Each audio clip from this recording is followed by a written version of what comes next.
And let's dig deeper into all of this with Dan Perry, former Europe, Africa, and Middle East editor for the Associated Press. Dan, it is great to have you. So much to cover here. First, really interested in, do you mind explaining this ceasefire and hostage release proposal as you understand it, and how likely it is to come to fruition? I think that's the big question here. Well, it's a Qatari proposal, and since Qatar is one of the main sponsors of Hamas, I think they wouldn't have made the proposal if it wasn't, in fact, a Hamas proposal. Now, the proposal itself is a non-starter because it leaves Hamas in power, but it does contain what I think is an important element to a wider deal that might be possible, which is that Hamas leaders agree to exile themselves, probably to Qatar, in exchange for the hostages. So the alternative to that would be them trying to hold out, hunker down, have the war, extend for many more months, which creates pressure on Israel, which is their desire. And then if Israel ever does discover where they are, they would be surrounded by the hostages using those human shields, and that promises to be a bloodbath. Clearly, much better for Israel to let them go in exchange for an end to the war. But what Israel will demand is a removal of Hamas from power in Gaza. And what Israel will probably have to accept as part of such a wider deal is that the Palestinian Authority, in some rejuvenated, reinvigorated, more democratized way, be restored to power in Gaza. It ultimately, in retrospect, was a terrible mistake that Israel did not intervene in 2007 when Hamas overthrew by force the PA from Gaza. And I think the reasonable endgame, the one that President Biden would like to see, and most U.S. officials would like to see, is essentially a return to the status quo ante of 2007. So the proposal is a step forward, but we're not quite there yet.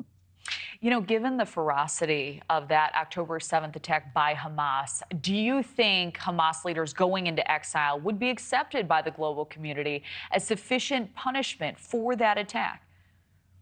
I think, it's not a great outcome, but it may be the least bad thing, and they can live to die another day, essentially.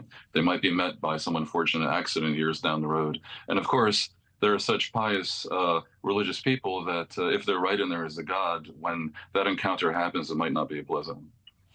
We've been in touch with so many of the families of these hostages. It's just such a dire situation. And we know that Hamas captured about 240 hostages on October 7th, though many have since been released. What's your estimate as to how many remain and what condition they're in at this point in time?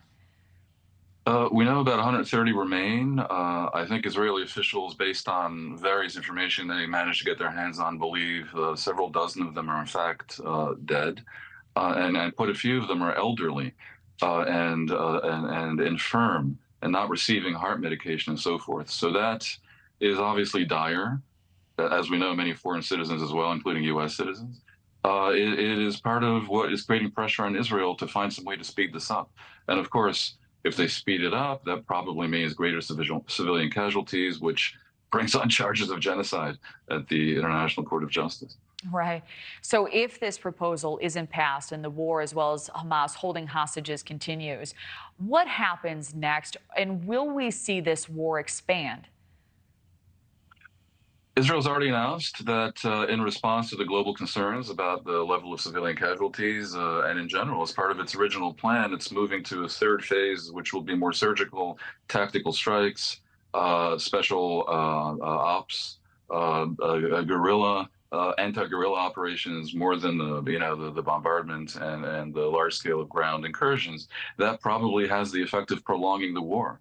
The world would like to see this be clean and short, and instead it's been ugly and long-term. They're trying to make it in exchange for long-term less ugly.